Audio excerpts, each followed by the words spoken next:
What's going on, guys? Welcome to another episode of the Gabriel Show. Guys, I just finished off my 7-day stretch, right? My work shift was crazy, but I have a few days off now. I get to relax, you feel me? I just played booty tag with my wife. I sent her to get her nails done and whatnot. You know what I mean? Just dropped a little bag in her hand. She went out with my boy. They went to her mom's house. He's about to see his grandma. So I got some alone time, you feel me? To myself, watching some luxury homes on YouTube. You know how I'd be like, man. I like to just motivate myself and give myself some inspiration. And to be real with you, I'm not really inspired about the gigantic homes per se, because honestly, I'd visit these homes, but I couldn't live in it. You know what I mean? Because I'd be too scared. Really, I'd be too scared, man. Like I like living in a smaller area because I get to know, like, if my doors are locked. You feel me? I like to blend in plain sight. Um, but it's kind of nice looking at these things. You know what I mean? Like even now, I'm looking at like my lifestyle, how it completely changed, like from years ago.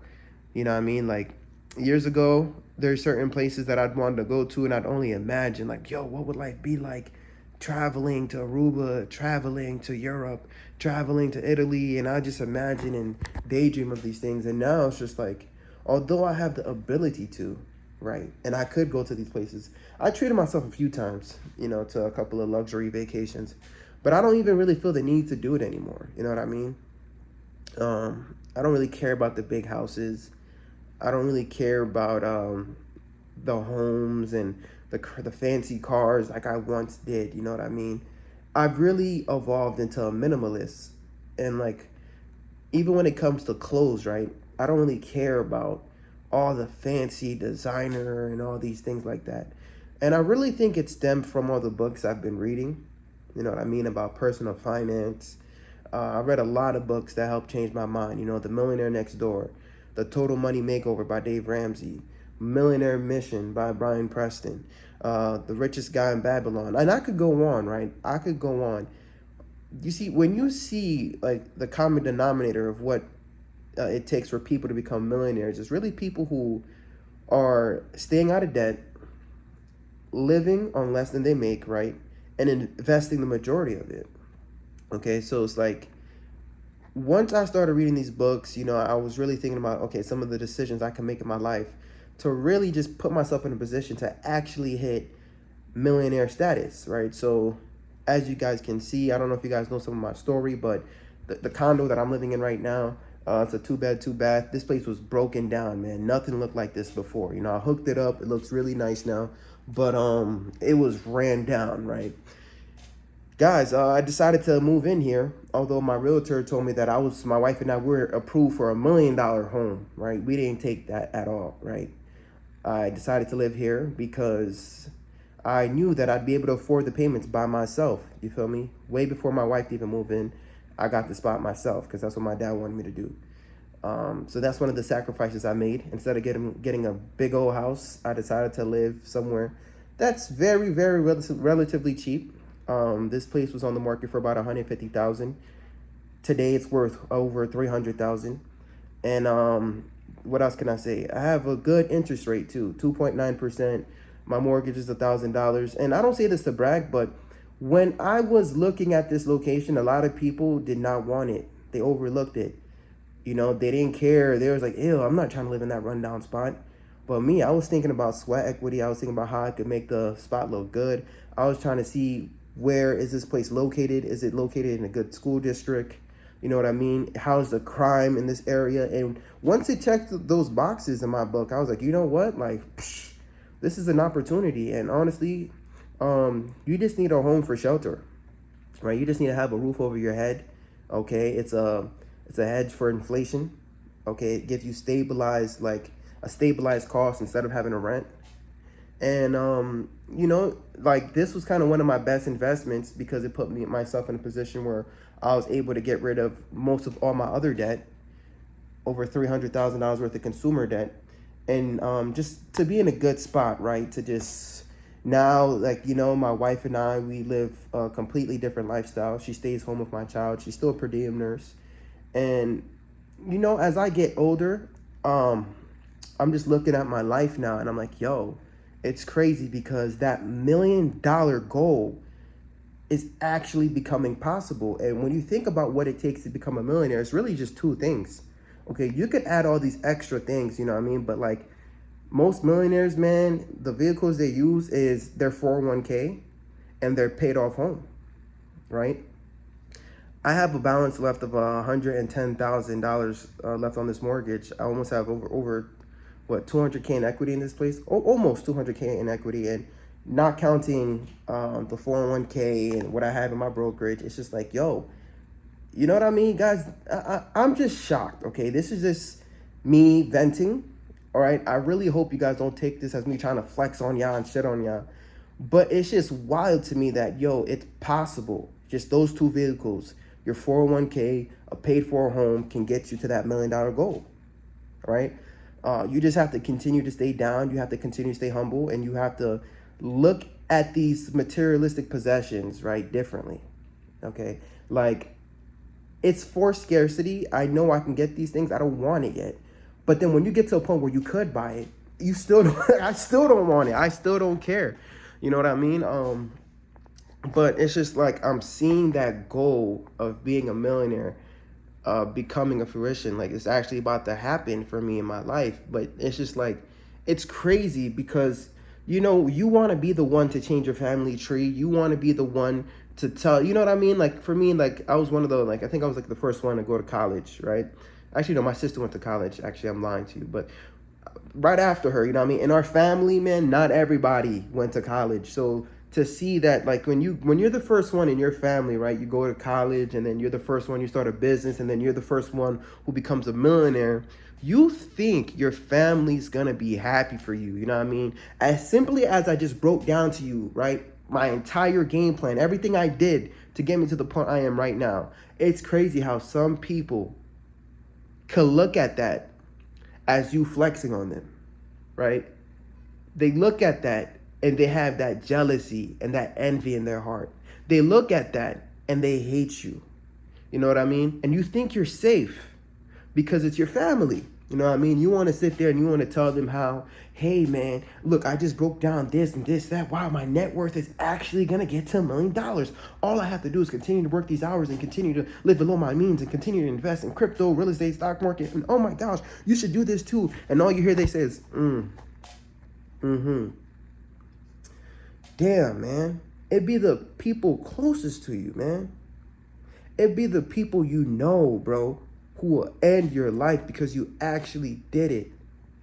And so as I continue to grow and I continue to learn about the world and all these different things, man, it's just like, I realize the best thing to do is just stay low key about certain things, man. Right? You got to ask yourself, do you want the money or do you want the fame? You know what I mean?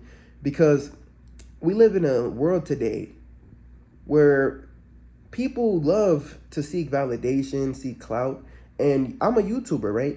Just talking about my financial situation, I already know some people might look at that and they might just be like, okay, I'm inspired, I'm proud. But some people might look at them like I'm flexing. But some people, you know, they might hate me for that, right? I already understand this, but the reason why I'm making this video is because somebody is literally doing the same thing as me. You probably have way more than me. There's always going to be somebody who's richer than you, right? And I didn't even tell you guys specific details in regards to my net worth, but I'm learning, you know, the importance of privacy, the importance of actually just staying low key, you know, living below your means so that this way you could actually build your wealth, you know what I mean? Because if you start to try to compete and compare and keep up with the Jones, you know what I mean? You're really going to just deplete your net worth because you're going to start blowing the bag on these next supercars. You're going to start blowing the bag on some next luxury clothes, on some luxury trips, trying to show people, you thinking you're inspiring people, and they actually hate you. You know, I have multiple family members, bro. It's so sad, who got kidnapped in Haiti, you know, because they were sending money to them in Haiti. They hear of how successful they are, and then all they do is say, hey, you know, I'm about to come to Haiti for a week to visit you. You think you're visiting your family who's hungry, you know, who's in need, and next thing you know, they set you up to get kidnapped. Your own family. I've had that happen before in my family, bro. You know what I mean? I had my cousin graduate law school, became successful, was hanging out with his friends, and they drowned him in a pool. You know, he died. And so it's like I'm on this journey, and I'm telling you guys how I'm paying off the mortgage, how I'm doing all these things. But, you know, it's just like sometimes I sit back and I'm like, bro, I really don't want to be a celebrity. I really don't want to be too hot. But at the same time, I really want to help people to do the same thing because I came from poverty, right? I came from nothing. And I see that, yo, it's actually possible to become a millionaire. You could actually become the first millionaire in your family. But then it's just like, damn, when you actually do, it's not going to be what you thought, right? They're not about to celebrate for you. They're not about to throw some next big party. And if they do, right, make sure you watch who's serving you the food. As simple as that. Make sure you watch who's serving you the food. It could be your own cousin, your own auntie who poisoned you, right? And I'm not trying to be negative and spread negativity, but I'm just trying to let you guys know the reality. You know what I mean? And I don't know, guys, like you know, me being a Haitian, and in Haiti, you guys already know that country goes through a lot of misery, a lot of poverty. People who are in desperation and in poverty, bro, it's like the worst comes out of them, of the human being, man. You know, jealousy and envy, bro. It could just do things to somebody. You know, being really in shambles and poverty, bro. It can change a person's. You know what I mean? It's like, I hate to say it, man. Being broke could turn you evil. You know what I mean? It could turn you evil. It could make you do things you've never done before. Next thing you know, you want to rob somebody. You want to, you know, you're hating on somebody. You want to kill somebody. And I'm just like, yo, the older I get, I'm realizing, man, you know, you just want to live a regular middle class life, but truthfully be as rich as you like want. You know what I mean? You could still have a business. You could still live in a nice house and everything like that. But then you have to ask yourself, when you start to complicate your situation and you start getting the big old house and getting the supercars, you know what I mean? Now you got to complicate your situation because now you need to walk around with a strap all the time and security, which you should have a strap anyways, you feel me? But now you're just complicating your situation, you know what I mean? And especially, let's say you want to start a YouTube channel. Now you're a whole celebrity, man. Now you're a whole celebrity and people know your business and you're basically like Kai Cenat and DDG and you know what I mean? And it's just like, yeah, you can make more money by advertising your situation. Let's say you have a business you're trying to market. You know, you can make more money. It's only going to help you, right? The rich get richer, all right? Once you start making money, it's like a magnet. You could easily make more money, especially if you just start talking about your situation on YouTube. I get that. But then if you're somebody who's a minimalist and who loves simplicity and who just wants to live their damn life in peace, I don't know. Just think about it, right? Think about it. Becoming the first millionaire in your family, bro, it's crazy, bro. There's a dark side to it.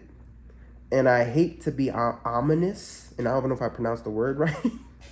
But hey, like, let me know, guys, if you've hit that level of millionaire status and if you've actually seen people switch up on you, you know what I mean, in your life, you know, friends or family, you know. That's why they say when you actually make it, you got to leave the hood. You got to leave the hood, man.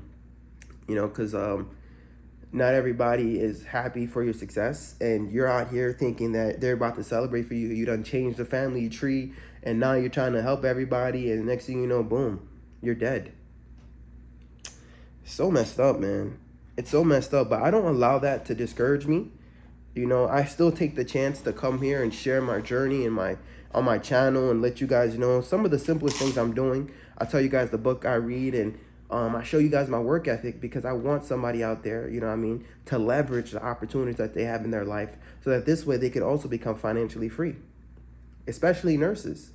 You know what I mean? Like, yeah, I'm a registered nurse, but like I don't really talk about nursing on my channel because first of all, I love nursing. I'm very sensitive about nursing. You know what I mean? I love taking care of people. I love my patients, and I kind of want to differentiate my internet persona from who I am because I could dead ass be your nurse one day. You know what I mean? And I'm on point when it comes to that. You know, I take that seriously. I take great pride in it. But that doesn't mean no matter what you do, you can be a doctor, you can be an entrepreneur. It doesn't really matter what you do. You know what I mean? It doesn't really matter how much money you make, whether you make $100,000 a year or whether you make $40,000 a year. You could be a teacher. The whole point is you have to live on less than you make, right? And try to invest the majority of your income, right? Try to see how little of a lifestyle you can live. You know what I mean? Like I tell you guys, I only give myself $200 a week per paycheck. Okay, and I try to survive off of that. And then the majority of my income get invested.